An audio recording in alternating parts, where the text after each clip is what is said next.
Let us understand the subjects and verbs in the 20 sentences that I gave you in the previous video. हमने पिछले video में subject and verb को understand किया था और उससे रिलेटेड मैंने आपको 20 सेंटेंसेस दिए थे जो आप में से कईयों ने मुझे सॉल्व करके सबमिट किए हैं और उसमें आंसर की देखने के बावजूद कुछ लोगों को कुछ डाउट्स थे. So I've decided to explain each sentence one by one in terms of subject and verb, and if still a doubt persists, you can always ask me. Now let's talk about the first sentence. Black is a powerful color. Obviously इस sentence में बात किसके बारे में हो रही है? Black के बारे में हो रही है. तो सब्जेक्ट क्या है? Black. So black is the subject and is the verb here. Next sentence में India is a beautiful country. यहाँ पर भी बात हम इंडिया के बारे में कर रहे हैं और इज उसका एग्जिस्टेंस बता रहा है as a beautiful country. So India is the subject and is the verb. Third sentence is I have a car. I subject है और हैव यहाँ क्या कर रहा है? आई का पोजेशन बता रहा है एक गाड़ी का. सो यहाँ पे आई सब्जेक्ट हुआ और हैव क्या हुआ? वर्ब जो पोजेशन बता रहा है. अगेन यहाँ एक्शन वर्ड नहीं है बस, बट आई के पास किसी चीज का होना बता रहा है. So I subject and have is verb. The next sentence is they study English.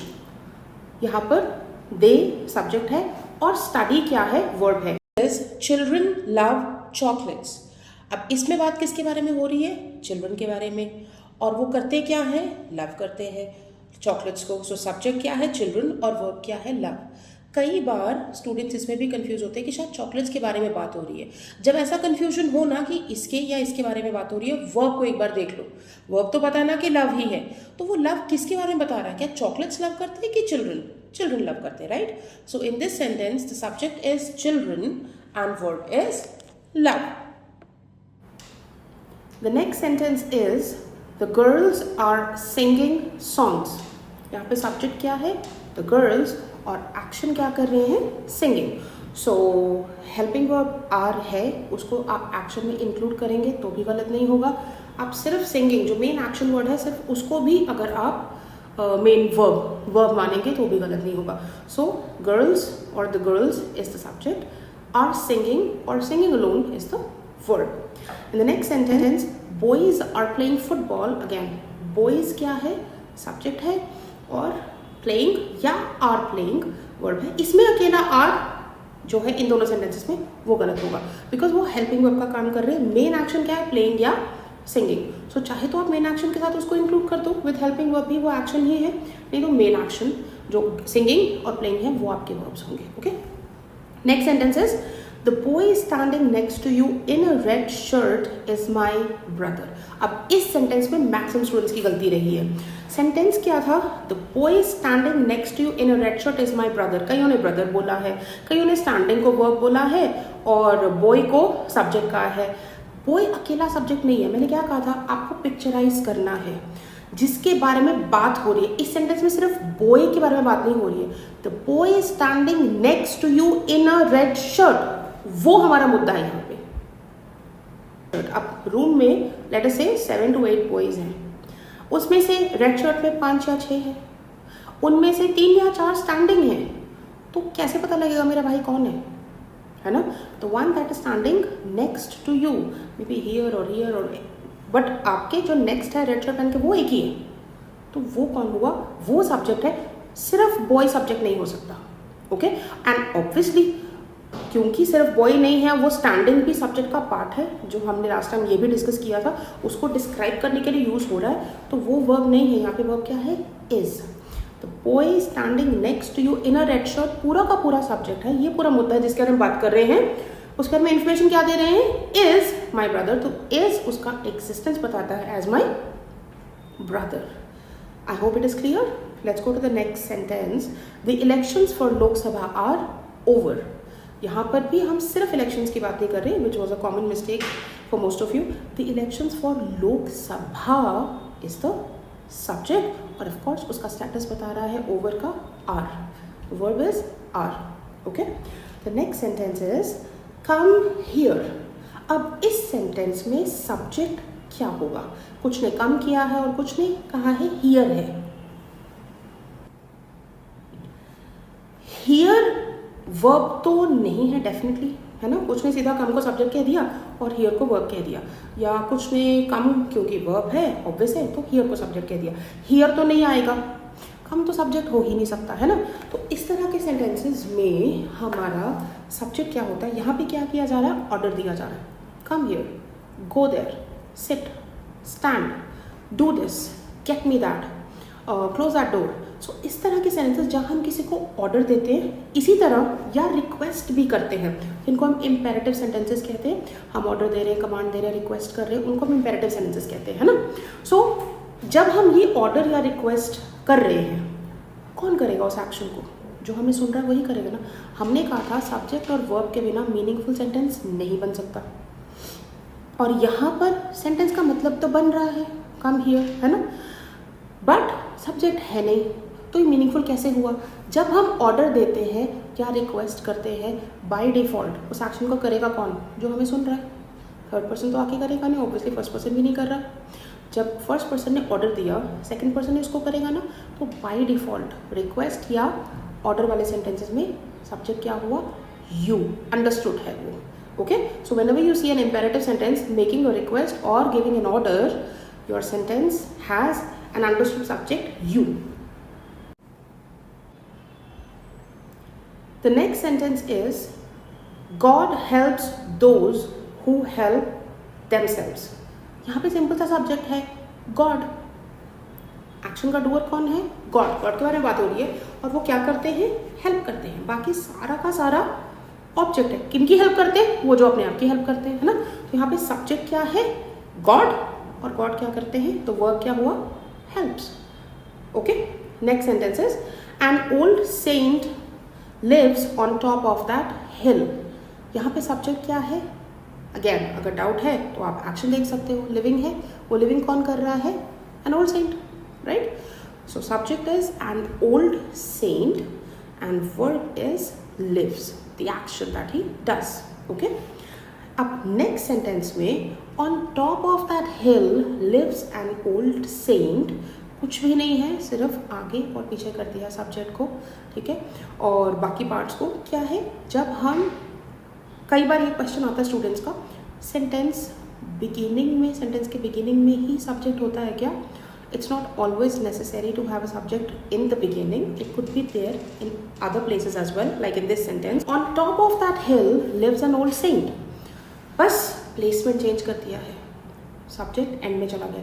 Most of the time students come up with a doubt और with a thought that sentence शुरू ही हमेशा सब्जेक्ट के साथ होगा। इट इज़ नॉट नेसेसरी, इस sentence में बहुत क्लियर है। On top of the hill, on का मतलब है ऑलरेडी वो किसी जगह की बात कर रहा है, पोजीशन की बात कर रहा है ना। तो जहाँ जिस वर्ड के बाद, प्रेपोजिशन के बाद हम पोजीशन की बात कर रहे हैं, वो वैसे भी सब्जेक्ट नहीं हो सकता। सो कईयों ने on top of the hill या टॉप ऑफ दैट हिल बोला है, no, that is not the subject. अब सब्जेक्ट क्या है, अच्छा अगर ऐसा कंफ्यूजन होता है, अगेन वर्ब देख लो, वर्ब क्या है, लिव्स, और वो लिविंग कौन करेगा, टॉप ऑफ द हिल तो नहीं करेगा, subject, that is an old saint again. Okay, so an old saint is the subject here and lives is the verb in this sentence. Next sentence is the top of that hill has been occupied by an old saint. Again, top of the hill is not doing anything, the old saint has occupied, so subject है an old saint, verb क्या है, has been occupied. So has been occupied, क्योंकि subject the top of the hill के बारे में बात कर रहा है, some students ask me this, उस वजह से वो सब्जेक्ट नहीं है। ऑक्यूपाई किया किसने, अगर उसका डूअर भी सेंटेंस में मेंशन्ड है तो डूअर ही उसका सब्जेक्ट हुआ ना। सो ओल्ड सेंट ही सब्जेक्ट है, हैज़ बीन ऑक्यूपाइड वर्ब है, again has been helping verb है, वो इंक्लूड करो या ना करो, ऑक्यूपाइड मेनली आपका हेल्पिंग वर्ब होगा। Okay, the next sentence is Those who work hard always succeed. अब यहाँ पे सब्जेक्ट क्या है, कईयों ने दोज कहा है, दोज अकेले की बात नहीं हो रही है, ध्यान से देखेंगे हम। सक्सीड कौन, कईयों ने कहा दोज है और वर्क हार्ड है, दोज पीपल वर्क हार्ड नहीं बोला है, या दोज मैन वर्क हार्ड या दोज एम्प्लॉइज वर्क हार्ड नहीं है सेंटेंस, तो भी दोज अकेला जो है कंप्लीट सेंटेंस नहीं है, कंप्लीट सब्जेक्ट नहीं है, है ना। सो सेंटेंस यहाँ पर था दोज हु वर्क हार्ड, वो जो मेहनत करते हैं वो क्या करते हैं, सक्सीड करते हैं। तो एक्शन वर्ड यहाँ क्या है, सक्सीड, वर्ब क्या है? सक्सीड, वर्क हार्ड नहीं, वो सब्जेक्ट का हिस्सा है। जैसे हमने उसमें किया था ना, the boy standing next to in a red shirt. So यहाँ पे दोज हु वर्क हार्ड पूरा सब्जेक्ट है, और वो क्या करते हैं? सक्सीड करते हैं। So succeed is the verb, those who work hard पूरा का पूरा subject, okay, and succeed is your verb. Now the 16th sentence is please shut the door. यहाँ पे क्या हो रहा है? रिक्वेस्ट। इसमें भी कई लोगों ने डोर को सब्जेक्ट बनाया है, डोर थोड़ी शट कर रहा है किसी को, है ना। I always say picturise when you read something और हियर समथिंग और even want to say something, try and picturise. Picture क्या बन रहा है? ऑब्वियसली दरवाजा बंद करने की बात हो रही है, बट किसको कहा जा रहा है? Please shut the door, requesting किसको? The one who is listening. ये भी इंपेरेटिव सेंटेंस है ना, रिक्वेस्ट है, इसमें सब्जेक्ट क्या हुआ? You. There is an understood subject you, second person, singular है प्लूरल है वो क्लैरिटी नहीं है, सो हम सिर्फ सेकंड पर्सन के साथ फिक्स हो जाते हैं। यहाँ पे subject is you and verb is shut. You please shut the door, ठीक है। Just like the 10th sentence, come here, उसमें भी यू था ना, ऑर्डर था, ये रिक्वेस्ट है, तो इसमें भी सब्जेक्ट क्या है? यू।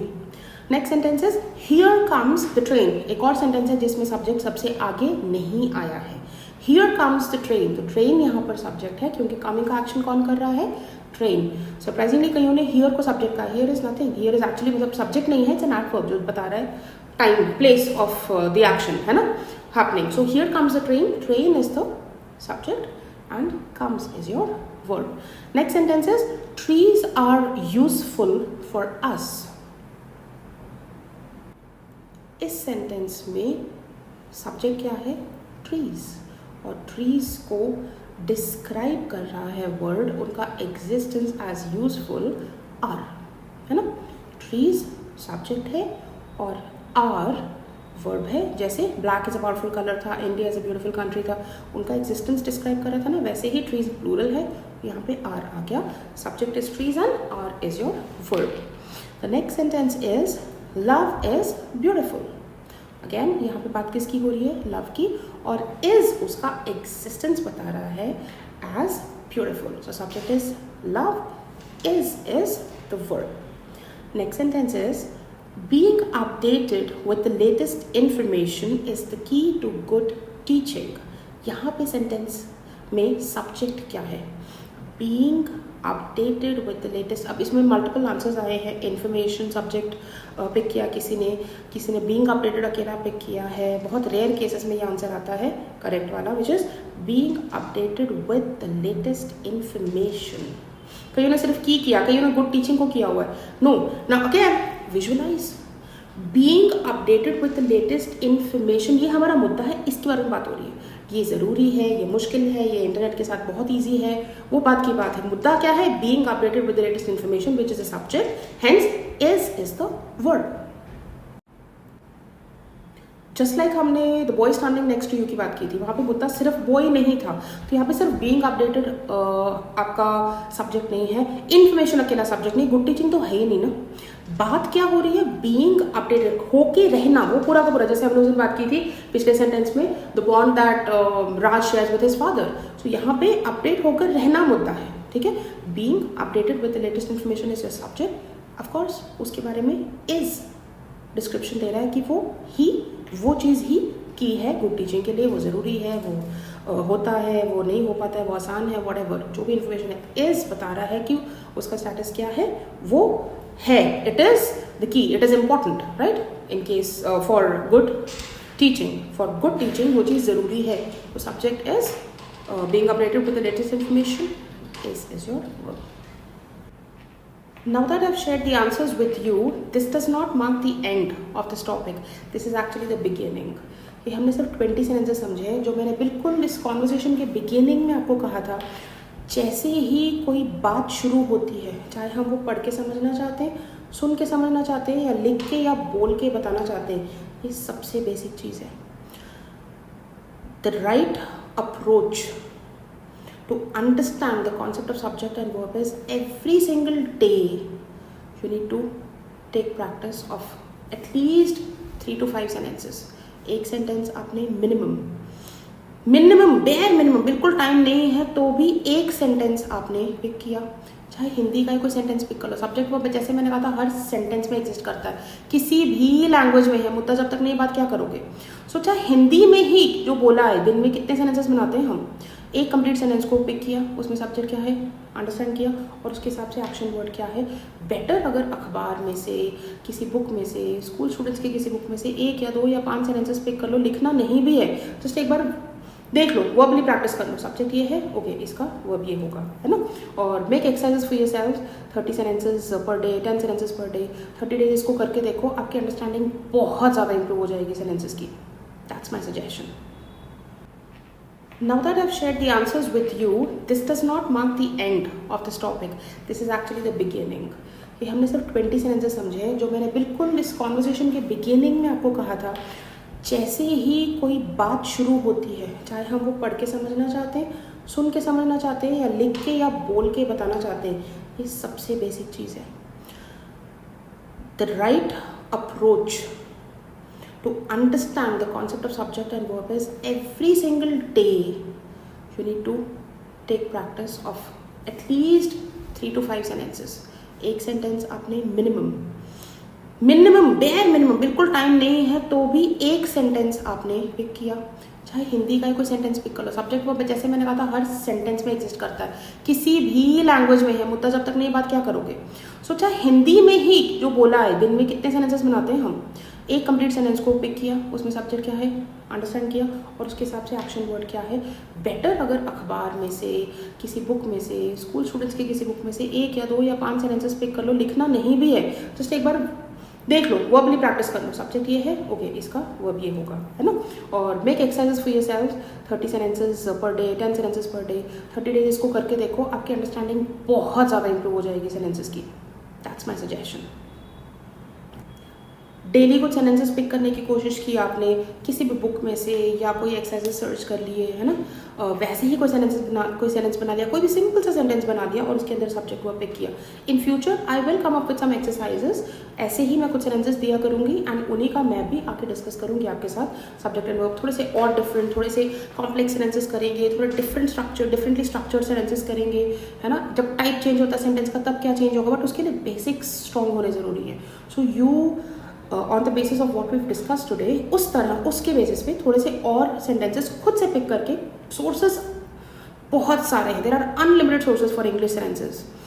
कोई भी, लाइक आई सेड, अगर इंग्लिश का नहीं भी सोर्स मिल रहा है, हिंदी में सोचना स्टार्ट करो, खुद ब खुद इंग्लिश पे ले जाओगे उसको, है ना। So take that practice. In future I will come up with some exercises where I will come and give you a few sentences and explain the subject and verb for that as well. All right. In the meantime, happy learning. I hope it helps.